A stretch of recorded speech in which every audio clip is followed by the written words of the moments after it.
Hello guys, and welcome to One-on-One with Orion. We are here today in Audubon Park. I decided to bring the set to this lady's area. She's a photographer, so she's always looking for places in the city to take pictures. So here we are today in her arena, in her comfort zone. We are here at Audubon Park.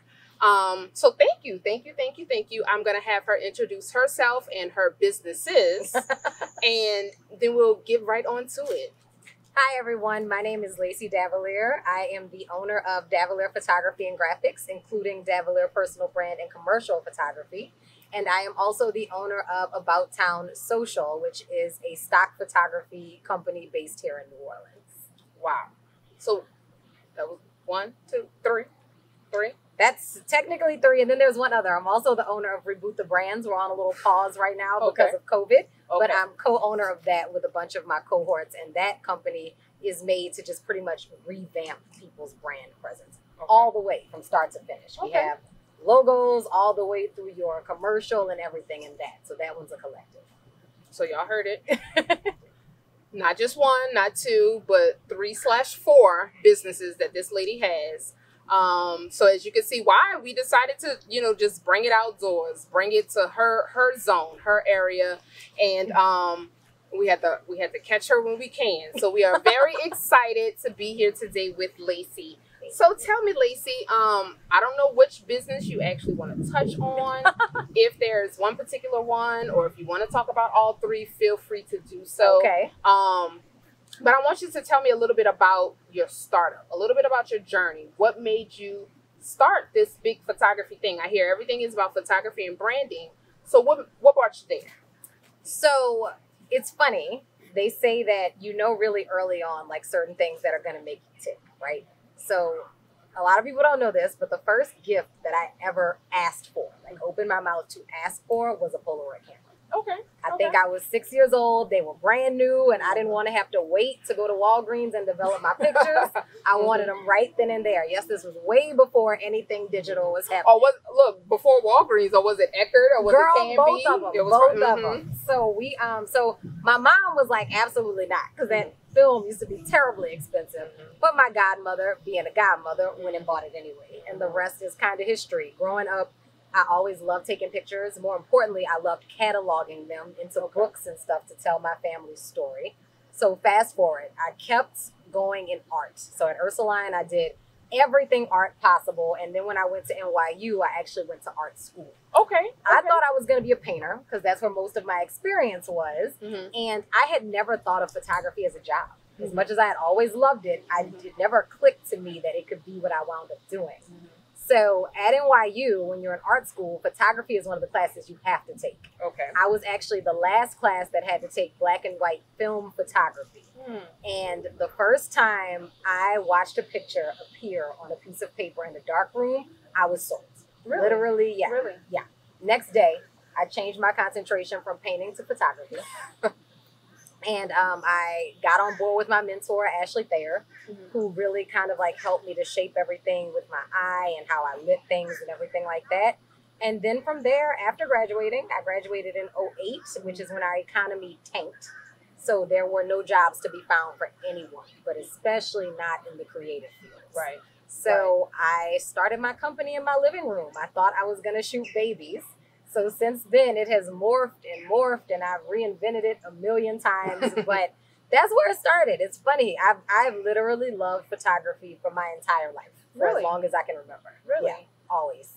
Okay. So my daughter at about 8 years old asked for the new style of Polaroid, the Polaroid Mini. The Instamatic. The Instamatic. Yeah, I have one of those. I wonder if this will be her journey now that, because that was one of the first things she asked for, besides, of course, a phone. Of course. Besides a computer and stuff. But that was one of the things that she loved, and she got them in every color. Yeah. Like when the light blue one broke, or the handle where the batteries went broke, she wanted the black one. Then she wanted the pink one. So she has always had one of those. She loves to capture pictures and stuff like that. Where are any of them right now? I have no idea.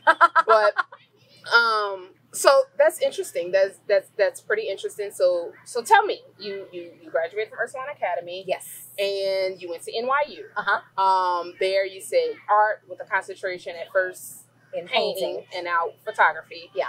So when you decided to switch over to photography, you know, what was your what was your family thoughts? What did your parents say? Like, photography, you went all the way to New York and you're switching, or you know, what were those conversations like when you decided you wanted to be a photographer? Well, that's actually hilarious because I originally went to NYU for journalism. Okay. I wanted to go for theater and drama. Okay. Both my father and mother were like, how about we not do that? And I was like, all right, fine. So I went for journalism. I was a mass communications major for one day and decided that that wasn't for me. Really what did it, I'll tell you the truth. I knew I wanted to do art. Okay. I didn't know what a career in art would look like. My sophomore year, the first year I moved into an apartment, imagine I leave New Orleans, I leave all my boxes for my mom to ship me 3 days later. What actually happens 3 days later? Hurricane Katrina. Oh, lost everything. We lost our home. We lost everything. We were in New Orleans East at the time, to give you an idea of how it was.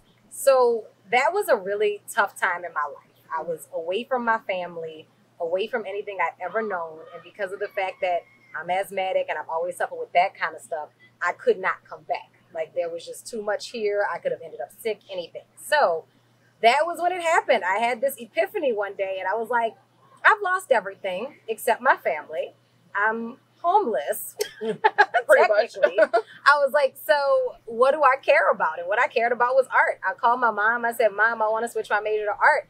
And I'm sorry if there's an issue with that. She was like, she literally said, and I'll never forget, my mom is a hoot. If ever y'all get to meet her, she said, girl, please, you ain't going to be writing no books about me saying that I stopped you from following your dreams. Go on ahead and do what you need to do because it's your life and only you have to live it. And I was like, well, thank you. My father, we told him after I graduated. That's when he found out. When he saw the diploma. That's right. That's correct. Said something totally different. Totally different than what he thought I was in school for. No, but honestly, I've always had a really supportive family. Like, even post-college, when I said, I'm just not going to work for anyone because I can't find a job, I want to start a business. I always knew I wanted to start a business. I just thought I'd do it later. I thought I'd work someplace else first and then get my feet wet and then start a business. And that just wasn't what happened. My whole family just jumped in. I mean, I think my mom and dad paid my rent for like 3 years. My mom did gigs and stuff with me. My sister, literally after I begged long enough, who is now my business partner, moved home from Florida to help me run the company. Wow. So I've always had that village. Like, I'm blessed every day by the people in my life. So the conversations were funny more than anything because I thought people would react differently than they did.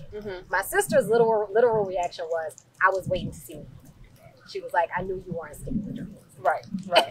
So Davillier, along with the other three, so you are not your typical entrepreneur where you have home, you have your business, and then you have a 9 to 5. Right. Your companies are your companies. Correct. They are your business. That's what you do 9 to 5. Correct. That's what you do 24 hours a day. Yeah, I'm like 9 to 5. I wish. Yeah. So that's what you do. Okay. So what was your driving force to be not only just an entrepreneur, but to actually follow your love for photography? What was your driving force? Whew, that's a hard one. Honestly, it's a couple different things, right? First things first, I'm a dreamer. Anyone who knows me knows that. That's what my mother raised. My mother taught me to dream big. She taught me that I could literally do anything that I wanted to do in life. She said, all you have to do is want to do it and give it your best and you will be good at it. I took that to heart at a really young age. I've always been willing to try things. So when I decided to start the business, I just went full in. I knew that I had the backing of my family. The driving forces were probably I am a type A personality. If you're a DISC assessment kind of person, I'm a high DI. Okay. I'm not meant to be anyone's employee. It's not in my makeup. I don't do well with authority. None of it. I'm more of the, I want it to be this way, and therefore that's what I need it to be. So how are you as a boss? Actually, surprisingly kind, believe it or not. No, really, what has happened over the years is that, and it took a lot. My sister was in mental health before she was with me. And so she had to teach me that everyone doesn't think like me. So between her and my business coach, Melissa, who you know, right, I've really learned to hone in on different people's styles and the way that they think. And because of that, I've learned how to work with those things. And that's important even with photography. Definitely. Knowing how to work with someone, knowing them, knowing what it is that they like. So it all ties in. It all ties in together. Yeah, I've always been a people person. So I do really well. I'm relatively laid back, believe it or not much of a manager or anything. If I say to get it done, I expect it to get done. Now, if it doesn't, then we have to sit down and go through processes and everything like that. But I'm a creative, so I always prefer to first say, well, what's your process? What do you think the best way to get this done is? And then we can tweak it from there. Because if I find that with employees, if you make it, then it's yours and you care about it and you understand it. The way that I understand things and the way that works for me is not for always everybody else. Not always for them or understanding of them. Yeah. So, I mean, those were the driving forces. I didn't want to work for anyone. Like I said, I would say by high school, I knew I wanted to own a business. Then in college, I had one 9-to-5 job. It was actually 7:30 to 3:30. It was Katrina summer. Girl, I made more money than I'd ever made in my life because I was in college. But I woke up every day and was like, I can never do this. I can't. The structure was way too much. So those were kind of the things. Me knowing that I didn't want that. And if I didn't want that, I had to make this work. Had to do something. Good. So tell me a little bit about how you generate ideas. You have 4 companies. I know sometimes you might think of something and you're trying to figure out which business does that idea go to. Like, how do you balance all 4 and be on top of your ideas and your marketing and all of that for 4 different businesses? So how do you funnel them? How do you get them wrapped in one for that particular business? Because I know with my business, I think of an idea and I'm able to go with it. But you might think of something and you don't know which way to go with it. So how do you do that? To tell you the truth, it's not easy because of the fact that I'm a creative. My nature is to think all over the place. I think in circles. That's how it works. So it has been lots of training. Ooh, the wind. All right. Well, at least we got that. Thank goodness. It has been lots of training, lots of stuff with the business coach. I have found that the most effective way for me to do things is I always have something to write with or something to speak into. I get my best ideas. It's so awful in the shower when there's like nothing to write down. So now I will record it on my phone so that I don't forget.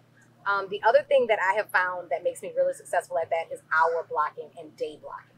So what I'll say is, I've heard that recently. I love it. What I'll say is from the hours of this to the hours of this, I am working on About Town Social. From these hours to these hours, I'm working on Davillier Photography and Graphics, which is the portrait. From these hours to these hours, I'm working on my new venture, which is the Black Lives Matter t-shirts, because got to give to the cause. Yes. And so that's what I've done. But then I've also had to give myself flexibility and grace. If I was supposed to work on Davillier Photography from 9 to 1, but I woke up with About Town Social on my spirit, I switched the schedule. It took a long time for me to realize that my schedule is no one's but mine. So I don't have to be rigid about it. I can say, I'm not feeling this today, and instead do something else. I can say, today I don't want to do any of it. I want to make a painting.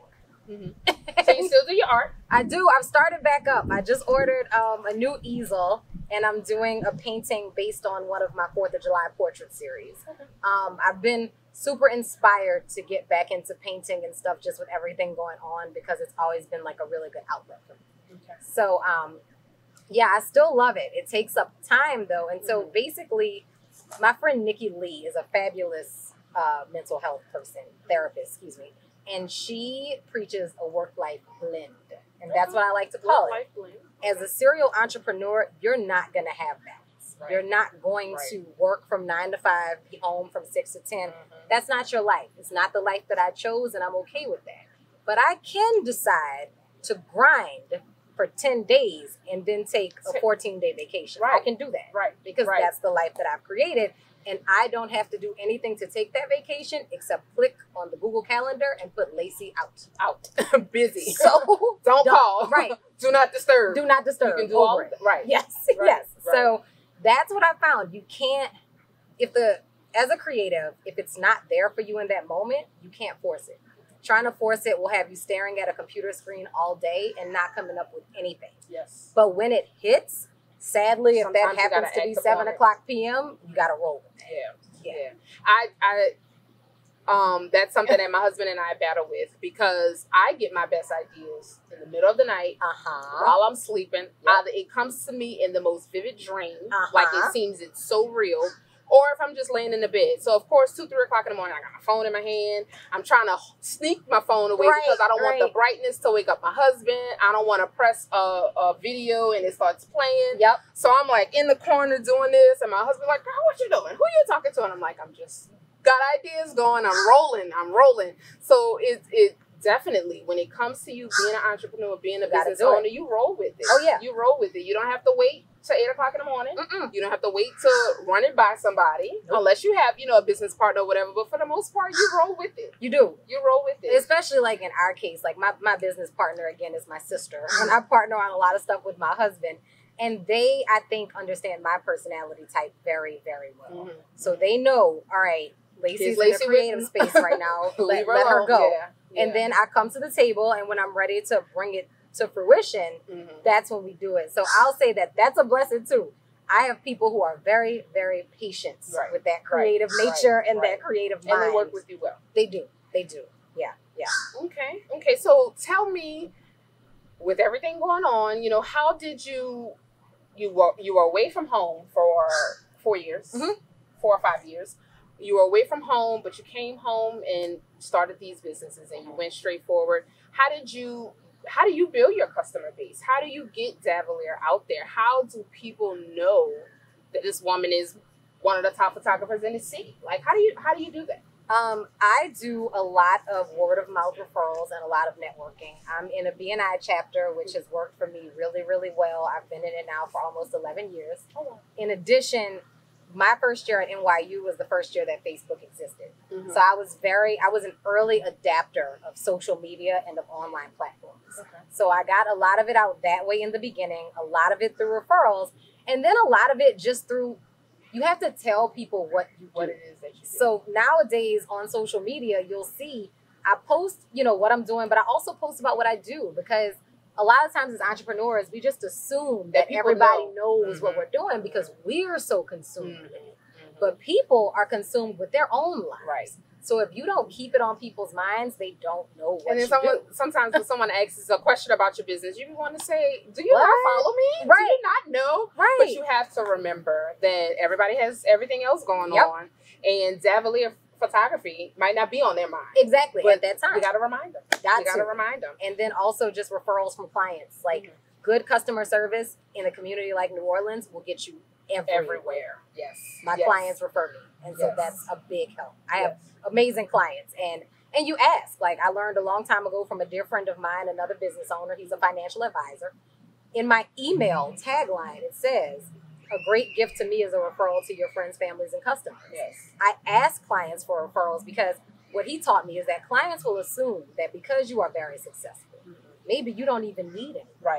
They think you know the world. Think of you. Exactly. So you have to keep it on people's minds. No, refer me. I need the business. So I think you basically said it. Like, your day is your day. Whatever Lacy wants to do, Lacy does it. But tell us your typical day. Your typical day as an entrepreneur, waking up, having to be wife, having to be mom, having to be a worker. What is it? What's your day like? So I, again, break them up. So I have certain days that are shoot days. And on those days, I'll plan to do 1 or 2 photo shoots and very little in the office. Because it's different mindsets to be doing stuff in the office and to be doing a shoot. It's raining. It wasn't supposed to rain until 3.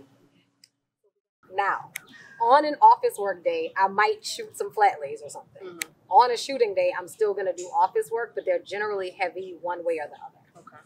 Working hours for me, I do try to keep them between like 8:30 and 6 o'clock, so that in the evening I do have time to spend with my family, time to spend with the kids, spend with my mom, stuff like that. I do not work on Sundays. Anyone who knows me knows that Sundays are a negative. Like, I'll answer you, but that's about it. And you have to have my cell phone number. My office phone is cut off on Sundays. because that's the day that I say no work. No work. Mondays we're closed, but a lot of the times I am doing work. I'm getting some office stuff done and everything like that. But Sundays I don't touch it. And that's important. And that's, you have to have that time. So you have to have balance, blend, as I like to say. Because without it, working 7 days a week, you'll wear yourself out, run yourself down, and then you're no good to anybody. Right. Yeah. In the world of business, in the world of everything that's going on with the pandemic and stuff like that, I'm sure you were affected by it, just a little bit or a lot. I'm not really sure. But with all of what was going on, did you ever have a point, or even before this stuff started taking place, did you ever have a point of fear? Like, do you ever have a fear with business, not in your personal life, but do you ever think, I wonder if, or what if it fails? Am I gonna just let it go? Like we all have. I'm sure we all have some piece of fear in us every now and then. Oh yeah. Do you have any business fears? And if so, how do you manage it? How do you get past it? What do you do? So I definitely have had those fears in the past, definitely, especially like starting out. Like I always joke with people and say, I had nothing. I was 23 years old, no contingency plan, no savings, no home equity, nothing. Okay, just broke and praying to God that my parents kept feeding me. So those days were characterized by a lot of fear, but it was a lot of adventure. And so generally nowadays, when the feelings creep up, because they do, especially at the beginning of the pandemic, it was like, oh my gosh, what are we going to do? Right. I don't give way to it. You can't. I'm a believer. I don't believe that God has given me a spirit of fear.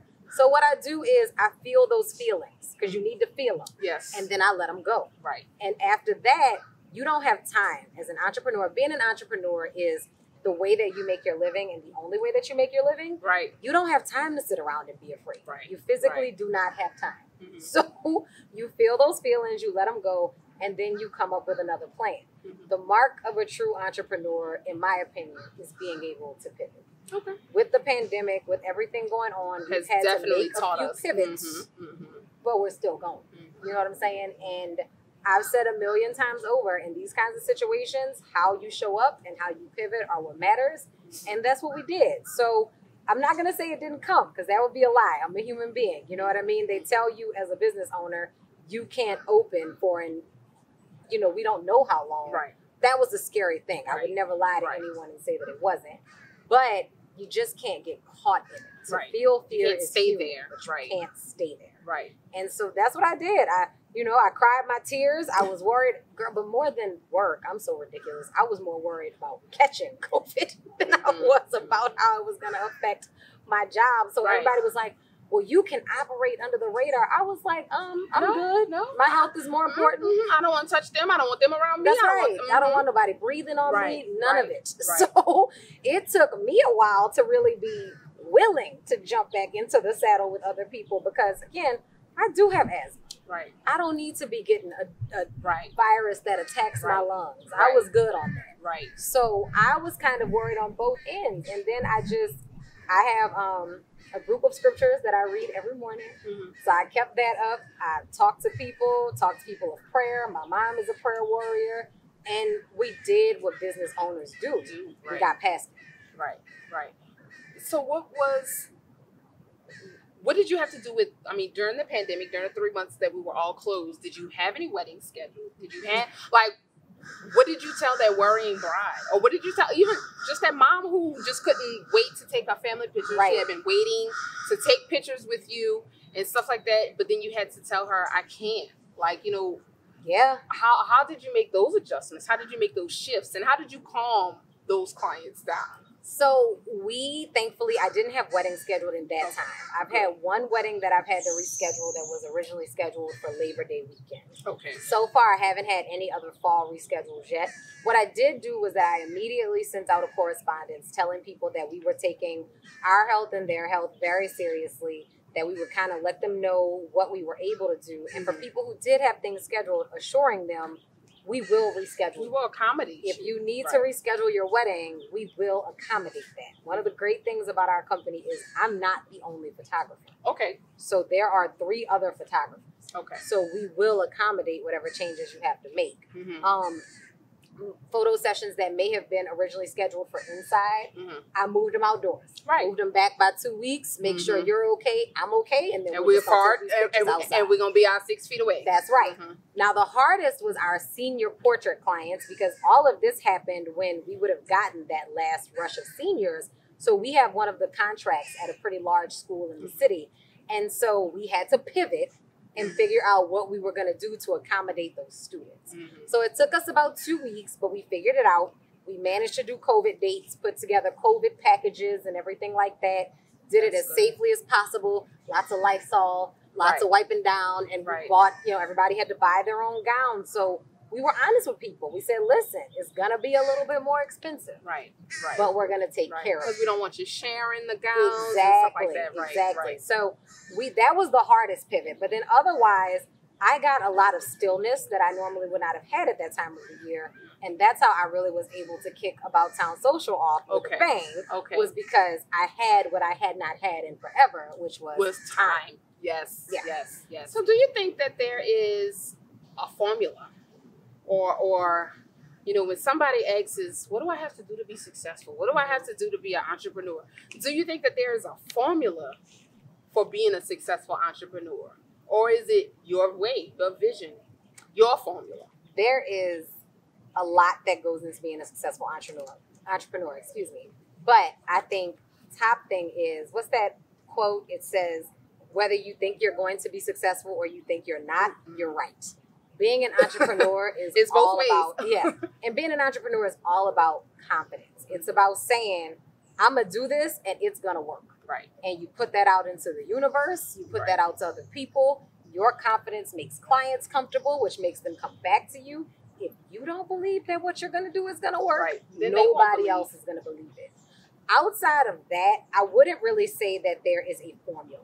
What I would say is that there are certain things that one should have in place that's going to help them to be successful and help them to, I guess, get around hurdles. So, for example, get an LLC. It sounds simple, but we all know that there are a lot of people operating without that, and you're not protected. Someone decides to sue you, they're suing you. That equals financial ruin for you. So making sure that you have that kind of stuff in place. Making sure that your taxes are in order, that your payroll is in order.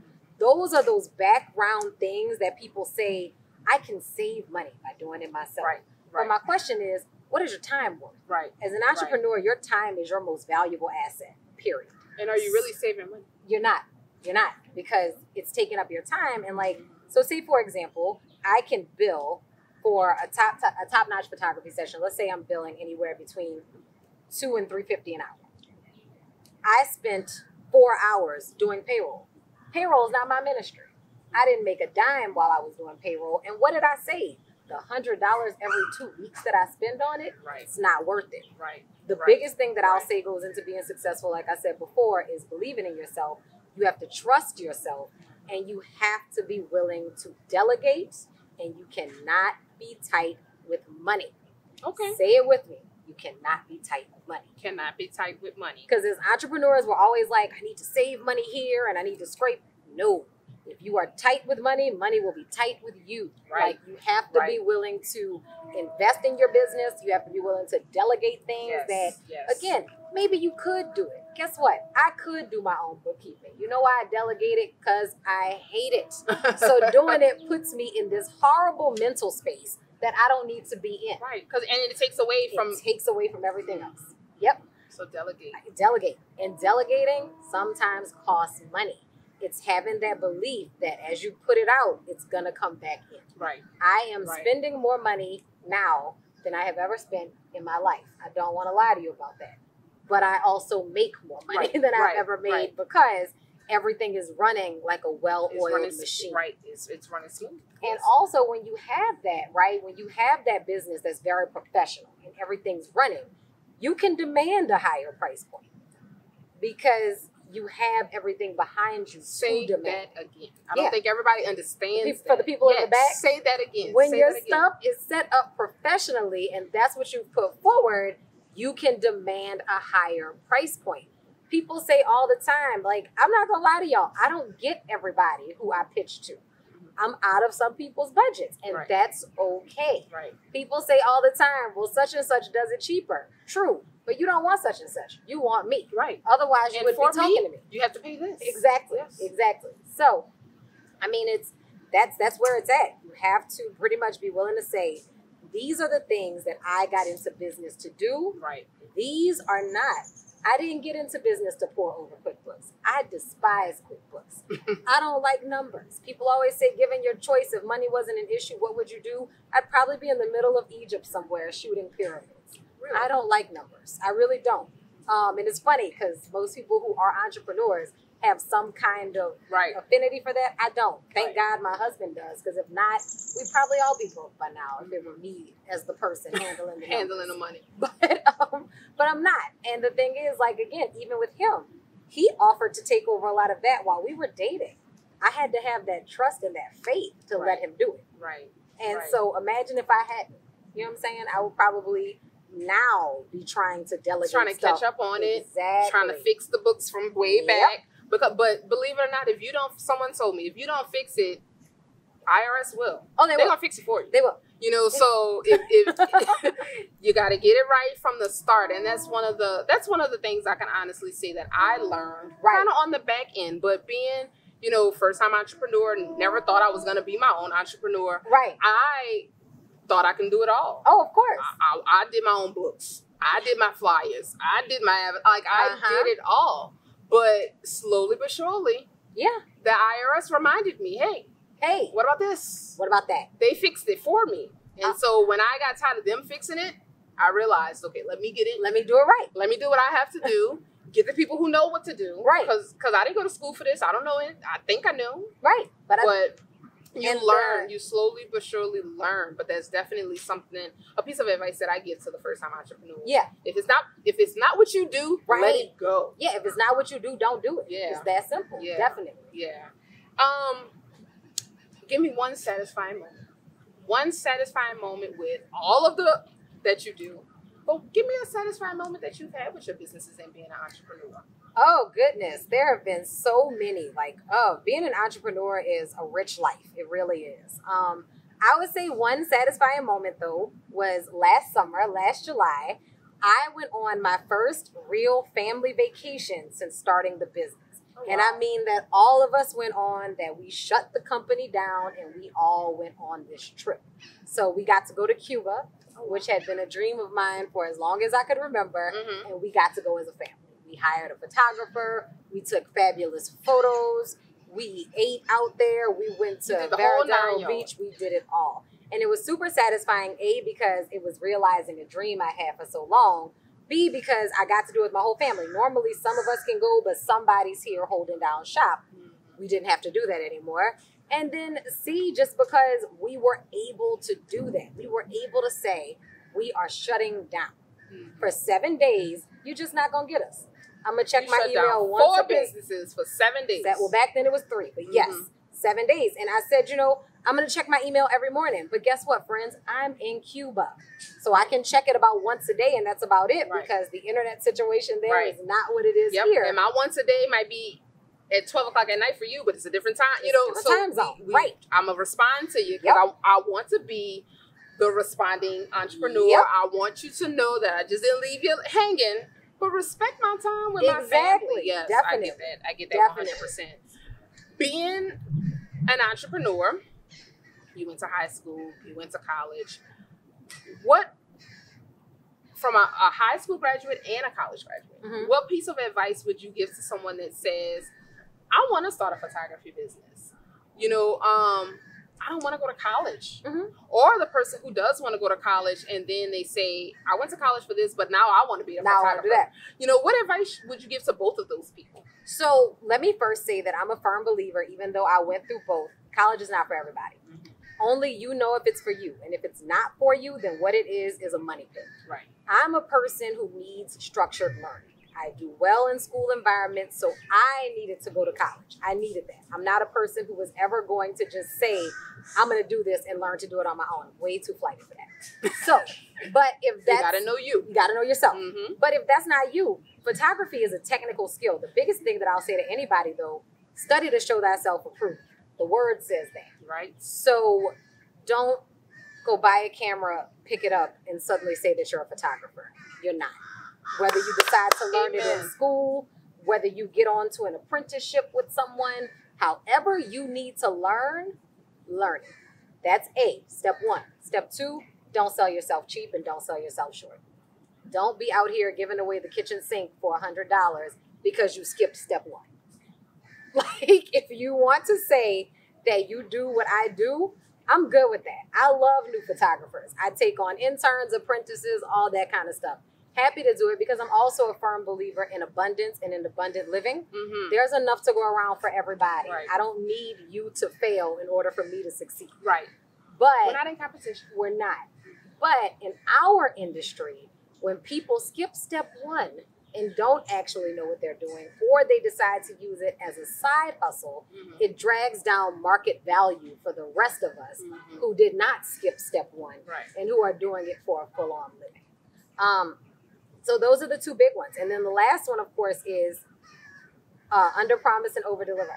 So if you know that you have a 9-to-5 and you're doing photography on the weekends, don't tell somebody you're going to have their photos back to them in a week and not get it back to them for 6 weeks. Right. Because now you've put a bad taste in their mouth for the entire industry. Right. And whether it's you or whether it's somebody else, the next person who deals with them is going to deal with that. Mm-hmm. So that's pretty much it. There are a million ways to skin a cat. Yeah. You don't have to get into the game how I got into the game, but actually do it. Right. Do the work. Right. Learn before you jump out there and say that you are what I am. Right. That's the biggest thing that I can ask. Wow. I hope y'all got that advice. I hope y'all heard it. I'm not a photographer, but I heard it. It touched me. So I hope you guys, if you want to be a photographer, I hope you press rewind, listen to it again. One more time. Just, I mean, you know, because that was great. That was some wonderful advice. During COVID, during stop, we all had pause. We all was stuck inside the house. We was all scared to leave. What advice or what would you recommend that entrepreneurs be doing? Like while the world was stopped. Ooh, I got this one. You got it? I got it. While it was stopped, what should they have been doing? What should they have been investing? Either whether it's their time or their money. What should they have been doing to get ready? So here are the things. Number 1, work on your back-end processes, whatever that looks like for you. Whether it's getting your website to a point where it's able to really do what you want it to do, whether it's setting up your proofing software, whatever it is, work on the back end because your back end processes will either propel you forward or they'll hold you back when it comes to being able to book clients and really see your full potential. A lot of the times we don't work on those things because we're busy, we're working, we're out doing the things. Head first. Right. So when you have a minute, work on those things. That's A. Step 2. Figure out a form of passive income. I think that what we all learned during COVID, especially those of us in service-based businesses, is that for whatever reason, there's going to be times when you can't remit that service. So what can you do? Right. You can record a video course on how to run a successful business or on something else that you're good at. I guess like figuring out ways to continue to bring in money if, God forbid, this was step 1. What if this happens again in the fall? Right. You don't want to find yourself in the same place that you were in because you had a warrant. Right. And then last but not least, pivot. The word of the day was pivot. Find a way, to pivot. And then last but not least, take some time for yourself. I know I did. I spent a couple of days doing stuff like taking morning naps. And then also what is that? Right? But then I also got my fitness back together. I'm back to waking up at 5:30 in the morning and being able to exercise in the morning because I had time to go through that 2 weeks of feeling like absolute death from waking up and not being used to it. And now I'm back to being used to it. So that's kind of what this time was and what I would say to anybody. Make sure you're working on your back end processes. Figuring out a passive source of income, take time for yourself. Okay. If you could turn back the hands of time, start all over. Okay. Right out of Ursuline, maybe right after NYU, would you do anything different with your photography business or with being an entrepreneur? Would you do anything different? The only thing that I would do differently, as we talked about with the IRS, payroll, all that kind of stuff, I would have done that immediately. There are certain processes that I would have put into place immediately if I knew how important they were. So you would still be a photographer. Yeah. You would still have all of that. Yeah. You just would have done your business differently. And it's because, and I always say this to anyone who's going to school for art and art-like profession, even if you're going to school to be a doctor, anything like that, take a business class. Yes. I don't care if you have to do it over the summer at 8 o'clock in the morning, do it. Because I didn't do it. So when I got out of NYU, I knew how to take beautiful pictures. I've always been a people person, so I did very well with that. But how do I run my business? I had no clue how to run a business. And so that would probably be the only thing that I would change. But even that, every pitfall that I made landed me where I am today.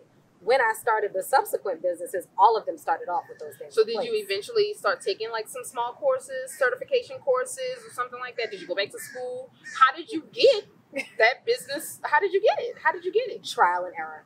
I took some online courses and things of that nature, but a lot of it was just learning as I went and saying to myself, okay, this doesn't work. Maybe this will. And then also being in B&I, because what that did was put me with other professionals who I might not have otherwise met. So suddenly I know a really great accountant, a financial advisor, an ADP person who's able to tell me, hey, Lacy, it will cost you this much money to just put this process in place and not have to think about it anymore. And also, I'm not a prideful person. So being willing to listen. Yeah, I'm not a prideful person. So when somebody would say to me, hey, Lacy, there's a better way to do this, being willing to listen to that person. Because people know things that you don't know. Again. Right. And then the last, I guess, layer of that was when I hired the business coach. When I realized, okay, I've gone about as far as I can go without the extra instruction. Let me go on ahead and bring that in. That has been extremely valuable in working on mind shifts and also just in understanding myself better and understanding how I work better. And then understanding, like, for example, my business partner, my sister, is much quieter than me. She's an introvert. You're not going to really catch her on the gram talking to people at the event. So we're not going to catch her on one-on-one? She's not going to come? Probably not. Okay. She'll come if you ask her, but she's shorter than me. So, no, but she's brilliant. She's the one with the doctorate, right? Like, she's the golden child. My mom thought I was going to go back to school. Didn't happen. So, but I would try to make it to where she went to networking events and stuff, because in my mind, she would feel left out if she couldn't, or feel like I wasn't respecting her as an owner of the business. I've known my sister for all 34 years on this earth. It wasn't until last year that I finally understand she just doesn't want to do it. Right. She still feels like a business owner, but for her, that is exhausting, like having to be around people. I love people. I gain energy from people. Right. That's not her. Right. So that was like the last step for me, was really learning how to exist in a team and how to let people play the roles that they're comfortable playing. Right. So I'm going to bring this up. This is not really part of the scheduled conversation. Ooh, we're going off but you were one of the speakers. I met you for one of the speakers for my virtual summit. And I remember hearing you say that you hire photographers to do your work, to do your family photos and stuff like that. And you know, the average person out here thinks that, like, just like I, believe it or not, this is probably, people are gonna think that I'm lying or joking when I say this. I do event and wedding planning outside of this, and I had a bride who's a caterer who wanted to cook all of the food for her wedding. Oh, no, ma'am. No, ma'am. No, ma'am. So let me tell you something. As the planner of this wedding, I am not about to have you cooking the hour before your kitchen.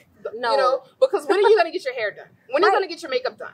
Because you're so busy trying to put that final touch. When are you gonna experience your wedding? Right. Experience being a bride. Sometimes you have to tell people. Yeah. Sometimes entrepreneurs have to realize that even if you think you're the best of the best of the best, there's one person out there better than you. Yeah. There's someone out there that can do the job just like you. Yeah. And so I just wanted to bring that up, so maybe you can kind of elaborate on that, because not everybody sees that. Right. Not everyone believes that. Not everyone really honestly think that they can let it go. Like Right. you say, delegate. It's okay to delegate. It's It okay is. to give that job to someone else. And, you know, so I thought that was, I love that tip. Thank you. I love what you said about that. So I just wanted to hear more about how you feel about that. Like when you want to take your family pictures, you got somebody on the phone. I do. Well, the thing is, so everyone asked who takes the photos for the photographers. My husband was a photographer for years too. He's not anymore, but he was. And he'll pick up that camera now and again if I ask him to. But a couple of things. People were like, you own a full service photography studio, so your people are going to take your pictures, right? Absolutely not. Why? It's too much stress. Who on earth wants to be responsible for taking their boss's wedding photos? No. Right. That's I wouldn't even do that to those people. That's not right. You know what I mean? Right. So I went on ahead and we interviewed in the end 9 people. Wow. And the person that we chose him for a couple of reasons. Number 1, loved his photos. Number 2, he's like 6'9", so all the attractive angles on my 5'2" self. So he had couples. My husband and I's skin tones are very different, and in photography, that can be problematic. He had samples of people who looked like us and were still appropriately lit. He asked for the sale. At the end, he said, I want to go to your wedding. I want you to hire me so that I can come. And we were like, bet. So we wound up hiring him. He was phenomenal. I use him for everything now. I need family photos. I call him and I pay my money. Right. Why? Because I don't want to set up the family photo. I'll give you the inspiration. I'll tell you what I'm thinking about doing. But there comes a time when you have to be able to let go of the reins and experience that. If I had to coordinate the family shoot, I would never know what it was like to just be in that on the outside, on the other side of the lens. Other side. Right, exactly. And for my personal brand photos, I'm a control freak about my personal brand, so I won't lie to y'all. I plan those to the T. But again, same thing. I get someone else to take them because, and it's funny, when we first started working together, I remember one day he was doing my bridal portraits and he said, well, you know, Lacy, they're not going to really look like yours, you know, blah, blah, blah. And I said, let me stop you right there. It's not mine. I was like, I hired you because I liked your photos. And I expect that that's what they're going to look like. I don't want my photos. If I wanted my photos, I would have hired someone with a style more like mine. Right. So I don't care. Well, again, even as a event coordinator, I bet you wouldn't want to plan your own wedding. Did you? Kind of. Like, I've been planning my wedding since I was this high. Fair. So when it was time for me to get married, I was like, oh my God, all of my, I got it. you know. Yeah. But I did realize, Orion, you can't do it all. Yeah. You can't do it all. So I literally took my little notebook that I had been creating since I was in high school with all of my dresses, all of my everything, my swatches to the T. Wow. I literally handed that to her and said, it's yours. Yeah. Like, I've planned it. It's ready. All you have to do is execute it. Yeah. You know, so yes, I was that person that said, I want to do my own wedding because I'm so good. All I got to do is make sure everything is done by that Friday, and then Saturday and Sunday I can relax. No, that's not. And the thing is, that's not possible. For mine, same thing. Being in the industry, I knew a lot of what I wanted. So no, I didn't buy like the outrageous planning package because certain things, like first of all, I have loyalties in the industry. So certain people, I don't care who you work with, I'm hiring these people. Because I'm in that industry. I knew I was getting married at Ursuline Academy. I kid y'all not, it was so real that 2 days after I got engaged, my alumni coordinator called me and said, hey, when do we need the chapel? Everybody knew I was getting married at Ursuline. I knew I wanted that reception at the Chicory. There were certain things I knew I wanted, but still hired someone to actually put it together.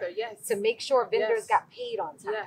To make sure that I was on time with everything I was doing. And then my day of coordinator, because we were in 3 different places. We got dressed at the Pontchartrain, married at Ursuline, reception at the Chicory. I did the You need someone to tell you, get out. Get out. Move. You also need someone when you did a choreographed dance and left your dancing dress at the hotel. And realized it when you were walking down the aisle. And you need somebody to go run and get it. You need all of that. When you had to grab flowers and go give them to your mom to whisper to her, I ain't got no dress. Somebody go get it. Somebody go get it. Yes. So all of that kind of stuff. But if you think about it, if I hadn't had that day of coordinator, so same thing with that. Like, again, technically, I could have planned it because I knew most of what I wanted. But no, I wanted to be a bride. And when I guess that's the point. When I'm taking photos, whether it's personal brand, whether it's family photography, whatever. I want to be the subject. So I don't want to be the photographer. So she says that she doesn't mind hiring. She wants that person to do their job. She wants their work. But if I called him, what is he going to tell me about Lacy? Is he going to say, Lacy says, no, stand over there because it's going to be better. No, do this. Oh, no, watch that light. Do you let him do his job? I do. Or do you put it, you give your input? You can give him a call. The input that I give him is generally beforehand. And it's like, I want to shoot at this place. This is the feel that I'm kind of going for. When I get there, and what he says, like, other thing, I'll say this about myself. I like lifestyle pictures. I'm not big on the pose and smile, stuff like that. So my photographer is a man who is really good at lifestyle pictures. Most pictures you see me post on the internet with my husband, we're both laughing, chilling. You'll see 1 or 2 posed pictures in there. So Brad, his name's Brad. Brad is very like, I'm gonna move around you, and Brad can just do that. And that's what he does. So I promise. So you don't have to tell him anything. The only, like I said, the only stuff comes beforehand, and especially for the personal brand. If I'm like, today I want to talk about the fact that I like to work out, that I like to do this, that I like to do that. Here were my ideas. But more than once, Brad will be like, that was a great idea, but here's what I think that we should do, because he knows me well enough to know I'm a little vain, y'all, and I'm real particular about my image. Oh yeah, if he's like, Lacy, I think we need to actually catch this from this angle, because I know it doesn't have everything in it you wanted, but that's gonna look better. Bet. Cool. Like, because we're at that point now where I trust him. I can't say I'd be like that with any photographer. Like somebody I don't know who is just like, Lacy, you got to let this person take your pictures. I probably would be more of a control freak. So I can't even lie about that. Do you find yourself, because I know I do it, and my husband has to pinch me, pull me away when I'm at an event, when you're at a wedding. Oh, yeah. And you see the photographer doing something incorrect. Do you like, no, move. Come over here. Like, do you find that I do that all the time. I used to. I tell you what, it happens more when I'm like in the park trying to have a moment of silence and I'm watching somebody take family photos at a bad angle. That's when it hits me. When I'm like, ooh, that lady's going to get them pictures and she's going to hate them because she's going to have 3 chins. That's when it hits me. At weddings, it still happens. But what I learned really early on is that it intimidates people. I don't even tell the wedding photographer, especially if I'm in the wedding, I don't tell the wedding photographer that I'm a photographer. That's my husband says, you need to stop telling people you're an event planner. Just don't even tell them. Because the thing is that it intimidates them. Like, I'll say another good thing about Brad. We didn't tell people at first that we were photographers, but when we finally did tell him, no intimidation. The only thing that he did was switched into photographer speak. So like certain technical things that he wouldn't have said to another client, he said it to us because he knew. And so like, no, most of the times I'm telling you at a wedding, I prefer them not to know because I think it makes them more nervous and it makes them really nervous to take my pictures. Now, after the wedding, if I want a certain picture, sometimes I'll ask them to send it to me. And most of the time they're pretty good about it. But more than once, I've had somebody like see my email and be like, so you weren't going to mention that you were a photographer? No, I wasn't. I didn't want to make your nerves bad. And then also, like, everyone's different. If my friend or loved one chose that photographer, they chose them for a reason. So I don't need to tell that person how to do their job. I've had it happen where pictures didn't come out good. And it was like, oh, man, I wish. And I'm like, I hear you, but, you know, decided to go that route. And I'm not doing it because, you know why? It's treating other people how you want to be treated. My sister, my husband, my mom, anybody can tell y'all that what gets under my skin is anybody telling me how to do my job. I will not stand for it. I don't like it. It's a no. Like, you want to see the only time you might get a nasty attitude from me, tell me how to do my job. Not after 11 years, pimp. So, I understand that that's how, you know, the Erykah Badu line. I'm an artist and I'm sensitive about my photos. So I know how that makes me feel. And so I've worked very hard to not do that to others. Okay. All right, guys, we wrapping up. We got that power question for Lacy. Ooh, power question. Give me one book. One book that you have read recently or just throughout your journey of an entrepreneur. Give us that one book that you feel gave you all of the gems, all of the knowledge, a different insight of being an entrepreneur. What's that book? I really love Story Branding by Donald Miller. It's all about creating a brand story that makes your client the hero of their own story. It's about connecting with people based on story and about making your own brand story. Okay. It's a really, really good book for anybody who's into like content marketing, who's really into relationship marketing, which is what I do. Right. And then there is one other one, The Life-Changing Magic of Not Giving a You-Know-What. I've heard of that one. That one is all about letting go of preconceived notions that have you out here with your nerves bad. Right. So those two together were gems. Okay. Okay. Well, guys, y'all heard it here. This lady gave all of the information today. I got to give her special kudos because I couldn't be out here working. It's been real. It's been hot. We are out here at Audubon Park in New Orleans. It's hot. I'm hot. She's hot. Oh, yeah.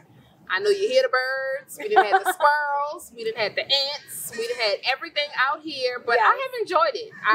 I really did enjoy it. But I wanted to come out here and be in her area, be in her comfort zone.